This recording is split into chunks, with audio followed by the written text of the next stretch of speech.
Semakin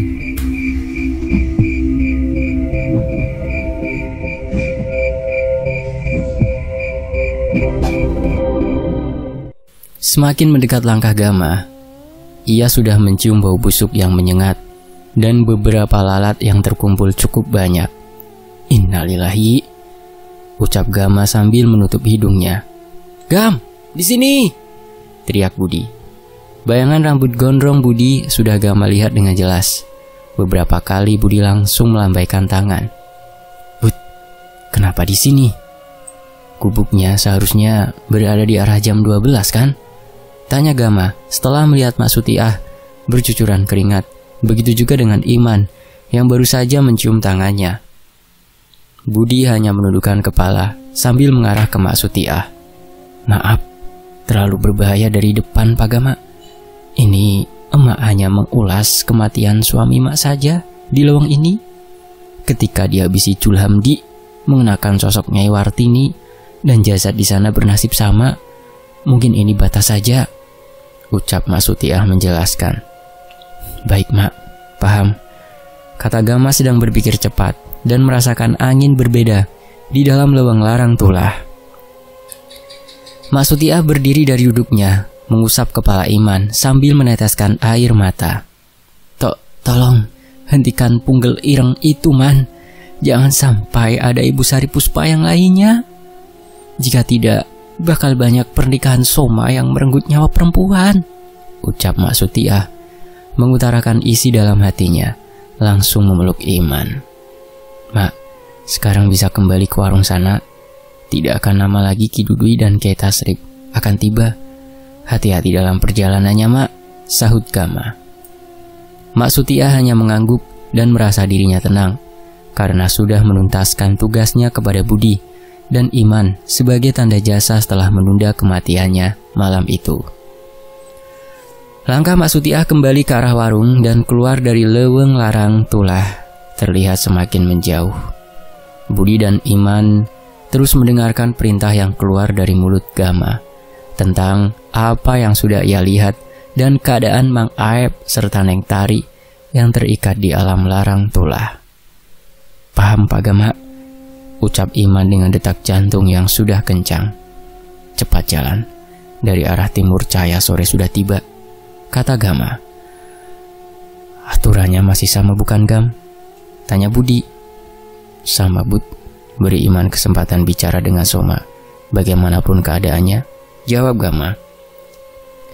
Di sisi lain, rumah gubuk yang bertembok bilik itu sudah beberapa kali merekam suara tertawa kencang Ki Julhamdi dan Pak Soma ketika melihat 3 jasad mayat yang terpisah dengan kepalanya terbaring di kamar. "Belasan tahun lalu kau menikahi Sari Puspa dengan satu mayat Nyai Wartini di ranjang itu, Soma. Sekarang 3 mayat itu yang akan memberikan kau sebuah tenaga yang tak terhingga, termasuk mayat istriku tercinta, Mak Nur," kata Ki Julhamdi.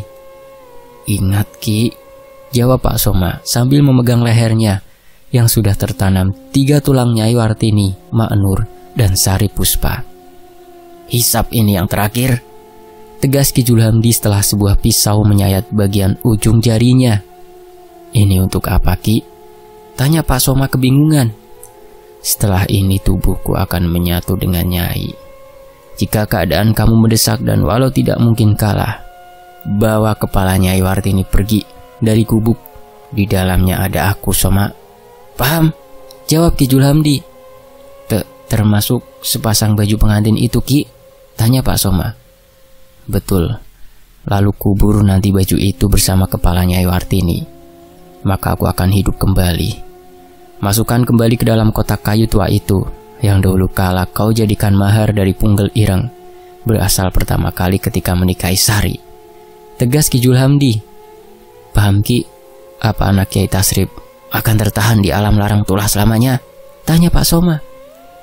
"Selama tali ini mengikat dalam diriku yang sudah menyatu dengan tengkorak kepala Nyai Wartini, mereka akan mati malam ini juga sebagai persembahan," jawab Ki Julhamdi tersenyum. Tanpa mereka berdua sadari, Mang Tatang yang baru saja membangunkan tubuh Mang Taya yang terbaring di sebelah istrinya yang belum sadar itu sama-sama mendengar percakapan penting Ki Julhamdi dengan Pak Soma. "Ini waktunya, Taya. Paham?" bisik Mang Tatang. "Paham, Mang. Benda-benda itu yang harus kita ambil, termasuk sepasang baju pengantin," jawab Mang Taya pelan. "Tapi kita tunggu, Soma. Tunggu Soma mati dahulu," jawab Mang Tatang. Dengan luka di leher setelah tulang itu dikeluarkan Ki Julhamdi malam kemarin karena tidak mampu menghabisi Budi dan Gama. Sert! Tetesan darah dari 10 jari Ki Julhamdi langsung Pak Soma hisap tanpa menyisakan sisa. Kemenyan yang berada di dekat baju pengantin itu tiba-tiba banyak mengeluarkan asap hingga kepala tengkorak Nyai Wartini bergetar, diikuti kepala tengkorak Sari Puspa dan Mak Nur. "Hanya kau yang sekarang mendengar suaraku, Soma," bisik suara Ki Julhamdi. Pak Soma menahan rasa sakit dalam luka panjang di punggungnya, tiba-tiba mengeluarkan darah kental. "Setiap darah itu adalah kekuatan. Cepat keluar, mereka sudah mendekat. Habisi dan jadikan nyawa mereka dan seluruh keluarganya adalah tumbal punggel ireng yang tak terhingga untuk Nyai Wartini," bisik Ki Julhamdi. Sementara itu, cahaya kuning keemasan baru saja menunjukkan kehadirannya.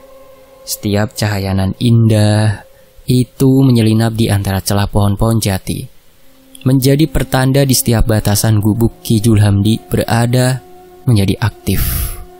Sosok-sosok tumbal perempuan berdiri mematung di sekitaran gubuk. Setelah seluruh kekuatan berada di tubuh Pak Soma yang terus mengeluarkan darah di punggungnya itu. "Tatang, jaga pintu kamar itu bersama Taya, biar aku habisi para pengganggu itu. Paham?" tegas Pak Soma. Seluruh matanya sudah berwarna hitam kemerahan. "Baik, Pak," jawab Tatang ketakutan. Setelah bukan lagi mendengar suara Pak Soma seperti biasanya. "Jangan berkhianat seperti kalian akan hidup tenang saja," tegas Pak Soma sambil melangkahkan kakinya keluar dari gubuk. Mang Taya dan Mang Tatang langsung saling menatap heran. Namun mereka berdua berusaha tenang. Apalagi tubuh Teh Denok dan Imas masih belum sadarkan diri berada di bawah kendali Pak Soma. "Tak perlu kau jauh-jauh melangkah dari sana. Mereka bertiga termasuk Iman akan muncul," bisik Ki Julhamdi. Yang Pak Soma dengar semakin jelas ketika melihat banyaknya sosok perempuan yang hampir sama dengan Sari Puspa sudah merangkak mendekat ke arahnya. "Sambut mereka, cepat," tegas Pak Soma sambil mengusap ke arah punggungnya yang terus mengeluarkan darah.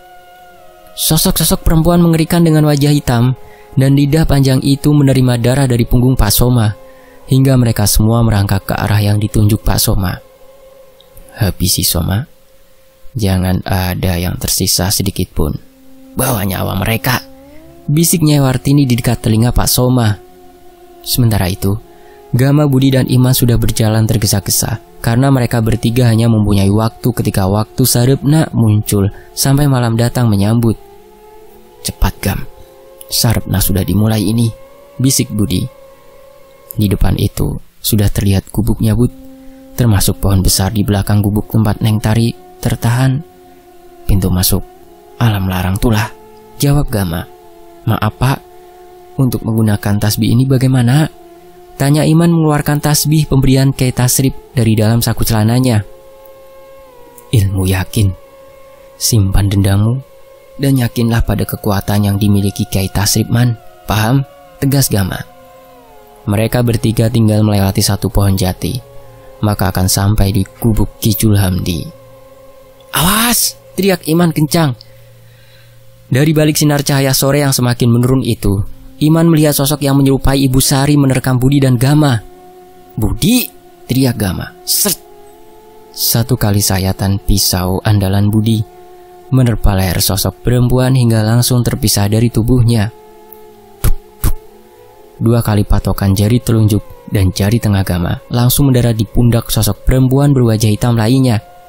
"Sekarang, Bud," tegas Gama. Ketika tubuh itu mematung terkena lumpuh raga, Budi langsung melingkari bagian perut sosok perempuan itu menggunakan pisaunya. Seret, hingga bagian perut sosok perempuan memancarkan darah hitam kental. Di belakangku, Man, tegas Gama. Satu kepala sosok perempuan itu, Budi seret bagian rambutnya, terus berjalan ke arah gubuk Ki Julhamdi. Gam, sulit. Di depan jauh lebih banyak yang menghadang, akan memakan waktu, ucap Budi. Tunggu Bud, ada yang datang ini, tegas Gama. Merasakan angin berbeda yang menerpa tubuhnya. Sebuah angin yang membawa benda cukup besar, membuat Budi dan Gama mencari keberadaan yang janggal dari balik cahaya kuning yang semakin kental, memasuki leweng larang tulah. Iman, teriak Gama. Sebuah kayu besar tiba-tiba melayang ke arah kepala Iman, hingga membuat tubuhnya langsung terjatuh ke belakang. Man, Iman, teriak Gama. Kedua mata Iman terpejam di dekat balok kayu cukup besar yang menerpa kepala bagian belakang. Namun tangannya masih memegang erat tasbih. Pergi, maju kalian. Jangan buang-buang waktu. Sarepna hanya sebentar. Cepat, tegas Ki Dudui. Berjalan tergesa-gesa sambil mengatur nafasnya. Kakek, Budi, Gama, Kyai Tasrif menjaga perbatasan tempat kalian menemukan jasad pekerja kayu. Kalau tidak, semua sosok leweng ini akan menghalangi kalian. Itu batasnya. Idim di rumah Kyai Tasrif menjaga semua keluarga kita sudah kumpul, tegas Ki Dudui sambil mengangkat kepala Iman. Maksudnya kek? Tanya Gama. Jasadnya berada bersebelahan dengan mayat yang sudah mengeluarkan bau busuk. Cepat maju, tegas Ki Dudui. Budi langsung mengepal tangannya sekuat tenaga ketika mendengar jasad Mak Sutiah yang sudah banyak membantunya. Tahan, jangan buang-buang tenaga, tegas Gama menepuk pundak Budi. Sosok-sosok perempuan merangkak hadir semakin banyak di hadapan Gama dan Budi. Mereka tidak merangkak mendekat, namun berdiam dan hadir berkali lipat. Ada cara cepat, Bud, ucap Gama langsung memejamkan matanya ketika melihat dari depan Mayong Hideng baru saja tiba sambil berlari terpincang-pincang. 3 kali hentakan kaki kanan Gama yang mengenai tanah sekuat tenaga, hingga tangan yang sudah memegang gelang itu dibunyikan dengan kencang, membuat Ki Dudui menganggukkan kepalanya sambil berusaha menyadarkan Iman. Kring, kring, kring. Mayong Hideng yang berlari terpincang-pincang ke arah sosok perempuan yang semakin banyak itu langsung berubah wujudnya. Tanah leweng larang tulah seketika bergetar hebat, bak gempa bumi. Serat! Dari kuku Mayong Hideng, bak pedang panjang dan tajam itu langsung menghujam seluruh sosok perempuan yang sedang merangkak. 3 kali hentakan kakinya menginjak sosok perempuan yang berusaha merangkak lari, namun hanya berakhir terkubur ke dalam tanah. Jangan takut, Soma. Bahkan aku ingin kucing itu mati. Langsung mana bajingan? Bisik Ki Julhamdi masuk ke dalam telinga Pak Soma. Waktu sarepna hanya tinggal tersisa beberapa menit. Dari ujung timur gelap malam sudah perlahan tiba, membuat Gama dan Budi langsung berlari ke arah gubuk. Maju kau bangsat! Teriak Budi kesal sambil melempar kepala sosok perempuan yang ia seret ke arah Pak Soma yang berdiri tegak di depan gubuk. Pak Soma menatap tajam ke arah Budi sambil menginjak hancur kepala sosok perempuan yang menggelinding tepat di dekat kakinya. Krek. Baru saja Budi dan Gama akan mendekat, tiba-tiba tanah sekitaran gubuk tak lagi rata dipijak hingga bergelombang. Budi, awas! Teriak Gama kencang. Sebuah tangan berukuran besar tiba-tiba muncul dari bawah tanah hingga menyeret Budi ke salah satu pohon dan melemparkannya sekuat tenaga. Tanah galian tumbal punggel ireng, bisik Gama dalam hatinya. Budi masih berusaha bangun dengan perlahan setelah rambut gondrongnya itu kotor dengan tanah. Lebih baik kalian pergi dan serahkan saja nyawa anak itu beserta keluarga kalian semua, teriak Pak Soma. Gama, teriak Budi. Satu tangan nenek tua keluar dari pohon di dekat tubuh Gama, hingga pukulan kencang mendarat di wajah Gama dan langsung terlempar. Satu persatu aku habisi, teriak Pak Soma berlari ke arah Gama yang sudah mengeluarkan darah dari mulutnya. Tubuh Gama diseret oleh tangan yang keluar dari tanah hingga mendekat ke arah Pak Soma. Bajingan, Sukma anak Kiai biadab itu akan mati. Suara Pak Somad ketika berubah menjadi Nyai Wartini yang merasuki tubuhnya. Dan ini saatnya aku balaskan kelakuan Langsamana bajingan itu. Lanjut Pak Somad mengeluarkan pisau di balik celananya. Sudah satu arah dengan kepala Gama yang tidak berkutik kehabisan tenaga. Lelaki gondrong itu akan mati sama dengan kau, Gama, teriak Pak Somad. Budi yang baru saja berdiri dan akan berlari kencang ke arah Gama tiba-tiba tertahan oleh dua tangan besar yang keluar dari tanah, lalu menahan kakinya agar tidak dapat bergerak. Hanya seperti ini kedatangan kalian, keturunan Langsamana. Dengar, Punggel Ireng akan selalu menemukan tumbalnya, teriak Pak Somad menggema. Sementara cahaya sarepna terus berlalu, tinggal beberapa menit lagi. Saatnya kau mati terlebih dahulu, teriak Pak Somad menghujamkan pisau tepat di tengah kepala Gama yang terkapar. Sert! Ah, bajingan! Suara teriakan Pak Somad menggema kencang ketika pisau andalan Budi dari kejauhan menancap tepat di luka punggungnya. Iman, menjauh! Teriak Budi berusaha melepaskan tangan yang menahan kakinya. Awas Iman! Teriak Gama. Iman dengan cepat meloncat ke arah pisau yang sudah tertancap di punggung Pak Somad. Kedua kakinya mendorong agar pisau andalan Budi menghujam semakin dalam. Ah, bodoh kalian, hanya menahan kaki ini, ucap Budi ketika darah hitam di punggung Pak Somad keluar lebih banyak. Dan tangan itu seketika lepas dari kaki Budi. Minggir Iman! Teriak Gama, berusaha bangkit dan mencapai tubuh Pak Somad yang akan bergerak. Duk, duk, duk.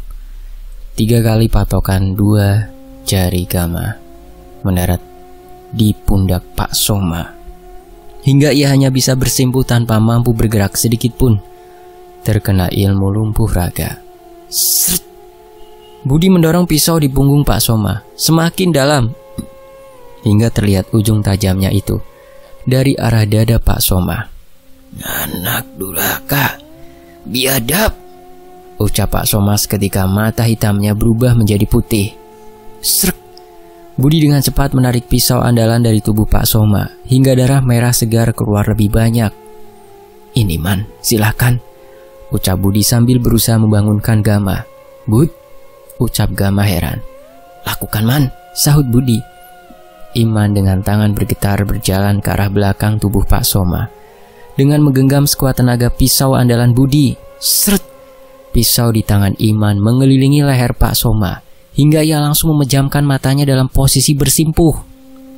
Man, tegas Gama. Itu caranya Gam, maaf, ucap Budi. Tapi dia belum bicara apapun Bud, jawab Gama.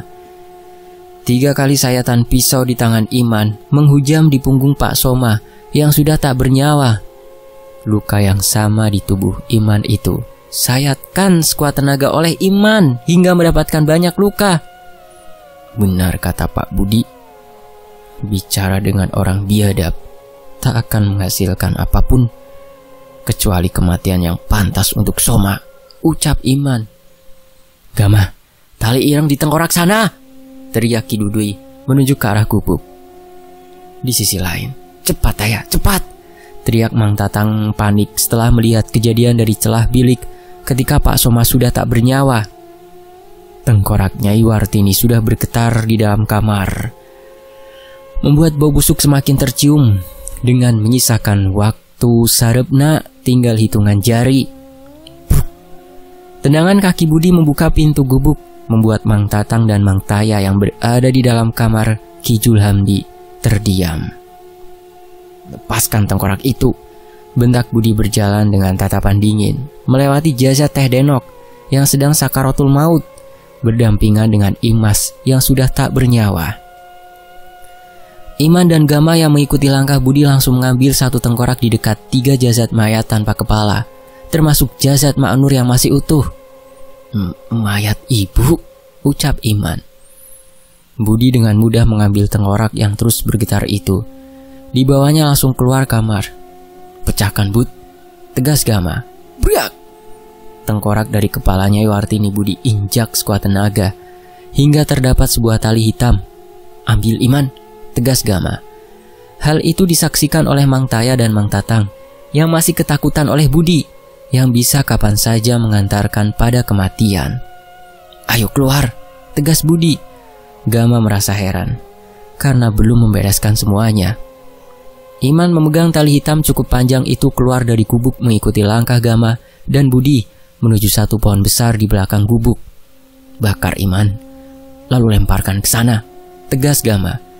Iman langsung menerima korek api dari Budi. Dengan perlahan korek api itu Iman nyalakan dan langsung membakar tali ireng sampai tersisa sedikit lagi. "Lempar cepat," ucap Gama sudah melihat cahaya gelap malam akan tiba. Dari depan pohon besar yang memiliki akar itu tiba-tiba tubuh Ki Julhamdi terbakar. Namun sama sekali tidak dapat bergerak.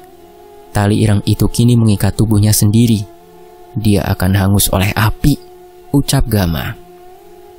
Iman masih mematung seolah tidak percaya ketika dari lukanya itu terasa perih dan mengeluarkan darah. "Urus dulu Iman, Gam. Bawa ke sana," ucap Budi sambil menunjuk ke arah Ki Dudui yang sudah melambaikan tangannya berkali-kali. "Pak, perih," ucap Iman meringis kesakitan. "Luka ini akan sembuh jikalau semua jasad dalam gubuk itu terbakar," kata Gama. "Taya dan Tatang akan memperebutkan sepasang baju pengantin itu, Gam.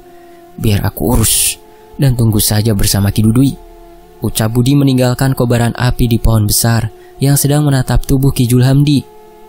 "Taya, berikan baju pengantin itu," tegas Mang Tatang. "Tidak bisa, Mang. Ini sebanding dengan nyawa Denok yang sudah mati. Akan aku teruskan punggel ireng ini," jawab Mang Taya. Mang Tatang hanya tersenyum ketika adiknya itu merasa berkhianat. Sret! Pisau tajam tiba-tiba mendarat di dada Mang Taya, dilemparkan oleh Mang Tatang yang sudah menyiapkan rencana ini. "Maafkan kakak kamu ini, Taya. Kamu harus mati," tegas Mang Tatang. Sret! Pisau di dada Mang Taya dicabut oleh Mang Tatang dengan cepat hingga ditusukkan kembali ke arah perut, membuat Mang Taya seketika kehilangan nyawa. "Tenang, Ki. Walau tubuhmu sudah terbakar, maka dari api-api itu akan aku bangkitkan kembali Ki Julhamdi dengan tengkorak Maknur dan Sari," ucap Mang Tatang sambil memasukkan dua tengkorak itu ke dalam kotak kayu bersama sepasang baju pengantin yang selalu digunakan dalam ritual pernikahan punggel ireng. Mang Tatang dengan tergesa-gesa keluar dari kamar Ki Julhamdi dengan segala rencana yang akan ia lakukan. Setelah keluar dari leuweung larang tulah dan menghidupkan kembali ritual punggel ireng, Tatang akan menjadi soma selanjutnya dalam waktu dekat setelah membawa kotak teramat penting itu. Krat! Pintu kamar Ki Julhamdi ditutup oleh Mang Tatang dengan perlahan. Tanpa ia sadari, seorang lelaki gondrong sudah duduk di salah satu kursi sambil membakar rokoknya perlahan. "Sarepna baru saja berlalu, sudah tidak ada pilihan," kata Budi menghisap asap rokok sangat dalam. Mang Tatang langsung terdiam, tidak menyangka bahwa Budi akan kembali ke dalam gubuk. "Apa maumu?" ucap Mang Tatang ketakutan. Budi hanya menggelengkan kepala, lalu berdiri, namun tidak berjalan ke arah Mang Taya, malah berjalan menuju pintu. Bagus, orang gila itu tidak mengetahui perihal sepasang baju pengantin dan dua kepala tengkorak ini begitu penting dan membiarkan aku hidup, bisik hati Mang Tatang. Sebuah kemenangan sudah berada dalam dirinya. Mang Tatang tiba-tiba kaget ketika Budi berhenti melangkah ketika akan sampai di pintu gubuk. Tatapan dingin Budi melihat ke arah wajah Mang Taya. Dengan satu kali tarikan nafas, Budi hanya mematikan rokok, lalu menginjaknya perlahan. Untung, ucap Mang Taya. Tangan Budi menutup perlahan pintu rumah gubuk, namun perlahan membukanya sedikit. Pisau andalan Budi dengan cepat mengecap di dada Mang Tatang. Sama halnya ketika ia melemparkan pisau ke arah dada Mang Taya. Priak! Kotak berisikan tengkorak dan sepasang baju pengantin seketika terjatuh. Gama merasa heran ketika Budi kembali masuk ke dalam gubuk. Budi hanya menggelengkan kepala di hadapan tubuh Mang Tatang yang sedang menahan sakit. Dengan perlahan pisau andalan itu ia tarik. Jangan ada yang tersisa dari Punggel Ireng ini. Orang-orang seperti kalian pantas dijemput ajal kematian yang sudah sering kalian lakukan, Tatang, pada tumbal Punggel Ireng dalam pernikahan. Paham? Kata Budi dengan sikap dinginnya. Ampun, ucap Mang Tatang mengerang. Budi hanya menggelengkan kepalanya. Sret, pisau andalan Budi bersarang di leher Mang Tatang untuk kedua kali. Saat leher yang hampir putus itu bisa kembali normal di rumah kayu, namun saat ini leher itu terlepas dari tubuhnya. Bud, cepat! teriak Gama. Kyai Tasrif mengambil satu api yang masih menyala membakar tubuh Ki Julhamdi di pohon paling besar itu. Sepasang pakaian pengantin dan tengkorak sari beserta Mak Nur masih di dalam, Kiai, ucap Budi. Kyai Tasrif langsung membawa api dari tali ireng, lalu dilemparkan ke arah gubuk yang sudah terdapat jasad Mang Taya dan Mang Tatang. Satu lagi, Kiai, tunggu, ucap Budi. Budi dengan cepat menyeret tubuh Pak Soma masuk ke dalam gubuk, sementara Iman, Gama dan Ki Dudui hanya menyaksikan dengan seksama ketika kobaran api itu melahap gubuk. Malam ini, Punggel Ireng berakhir tanpa ada penerusnya, Iman. Dari mana kamu berasal sudah jelas. Walaupun kamu lahir dari kebiadaban manusia-manusia itu, tapi percaya kepada saya, kamu berhak hidup bahagia dan menjadi manusia yang tak melanjutkan pernikahan gaib demi kekayaan dan kekuasaan, ucap Kyai Tasrif. Iman hanya mengangguk sambil melihat kobaran api itu melahap rumah gubuk yang di dalamnya terdapat jasad Pak Soma. Dari manapun kamu berasal, biarkan jadi misteri siapa bapakmu sesungguhnya, karena Julhamdi dan Soma sudah menemukan ajalnya masing-masing, lanjut Kyai Tasrif. Biarkan Iman selanjutnya hidup bersama Mang Idim saja, Kyai, bersama Budi dan Indra, sahut Ki Dudui. Hanya Gama dan Budi yang masih memandang ke arah kobaran api rumah gubuk Ki Julhamdi. Namun Gama malah mendapati sesuatu yang berbeda di belakang rumah itu. Kepala melayang, ucap Gama perlahan.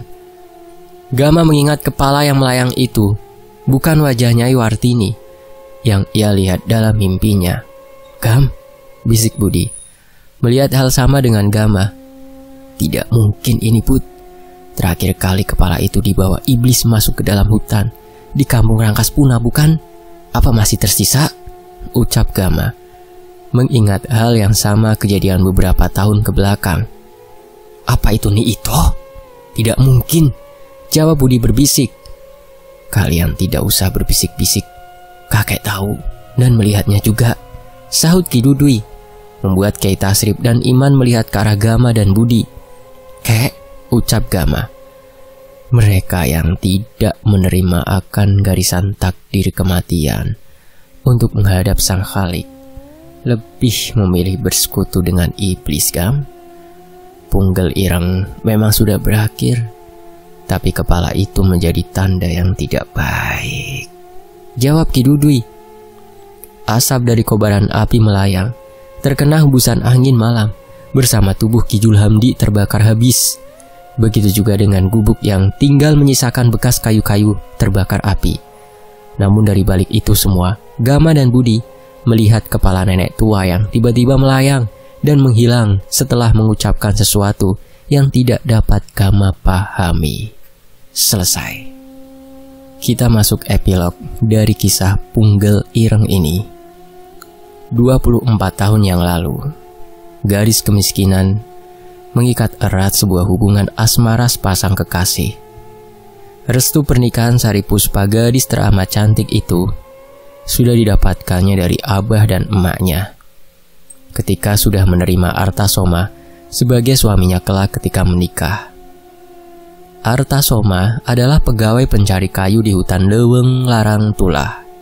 Hal itu tidak menjadikan masalah besar, namun ketidakpantasan mempersunting Sari Puspa menjadi tembok penghalang cukup besar untuk Artasoma. Sari Puspa mendengar cerita legendaris dari tempat suaminya mencari kayu, hingga ia menyebutkan nama Ki Julhamdi yang berada di ujung lawang tinggal di sebuah gubuk. Apa kita yakin, Sari? Kenapa tidak, Kang? Lagian pernikahan kita butuh biaya. Kita tanggung sama-sama ya, apapun resikonya, Sari. Setuju? Aku yang ingin, Kang. Sejak Artasoma sering berkunjung ke gubuk tua dan berjumpa dengan Ki Julhamdi, akhirnya sepasang kekasih yang dimabuk asmara itu setuju melakukan pernikahan di gubuk. Punggel ireng ini, Sari, kamu tidak boleh mengandung anak dari aku. Apapun, Kang, yang terpenting hinaan dan cacian kemiskinan tidak mengenal kita lagi. Kita balaskan rasa sakit hati kepada mereka. Malam itu juga di hadapan sebuah mayat yang terbaring di atas ranjang, Artasoma dan Sari Puspa menikah ala kadarnya dengan mahar tengkorak Nyai Wartini. Menikahnya di depan mayat yang terbaring. 1 tahun berselang. Di balik kekayaan yang Artasoma dan Sari Puspa bergelimang harta, takdir membawa tubuh ramping dan molek Sari Puspa mengandung setelah sering disetubuhi Ki Julhamdi sebagai syarat agar usaha Artasoma melesat. Namun ketika akan digugurkan, Artasoma menolak agar kelak anaknya itu bisa melanjutkan apa yang sudah mereka berdua mulai. Namun naas, kehamilan Sari Puspa membawa bencana ketika ia diasingkan ke rumah gubuk karena Artasoma harus mencari perawan lain yang harus ia nikahi agar ritual punggel ireng terus berlangsung. Dengan membunuh dan dijadikan tumbal yang tak pernah berhenti dari pernikahan selanjutnya, Sari Puspa hanya bisa hidup dengan penyesalan ketika bayi laki-laki yang lahir diberi nama Iman Supata, yang berarti Supata memiliki arti sumpah dan kutukan. Dari nama anaknya itu, Artasoma bersumpah kepada iblis akan terus memberikan tumbal istri dari pernikahan punggel ireng dan akan memberikan kutukan kematian kepada siapapun yang menghalangi ritualnya. Namun garis takdir pencipta tidak mengabulkan sumpah dan kutukan untuk Artasoma, melainkan ritual punggel ireng itu lenyap di tangan anak lelaki yang tak pernah diharapkannya hidup di dunia. Tamat. Demikianlah sebuah kisah dari QRT Pink. Nantikan ya Kampung Jabang Mayit 3, karena tadi yang di belakang gubuk itu ada yang melayang ke arah Niitoh tuh katanya. Jangan lewatkan juga ya nanti ya. Saya ulangi lagi, Kampung Jabang Mayit 3, insya Allah nanti di bulan 2 ya. Saya pamit, terima kasih QRT Pink, terima kasih teman-teman. Wassalamualaikum warahmatullahi wabarakatuh. Terima kasih, mohon maaf kalau ada salah kata. Alhamdulillahirrahmanirrahim. Allahumma sholli ala sayyidina Muhammad.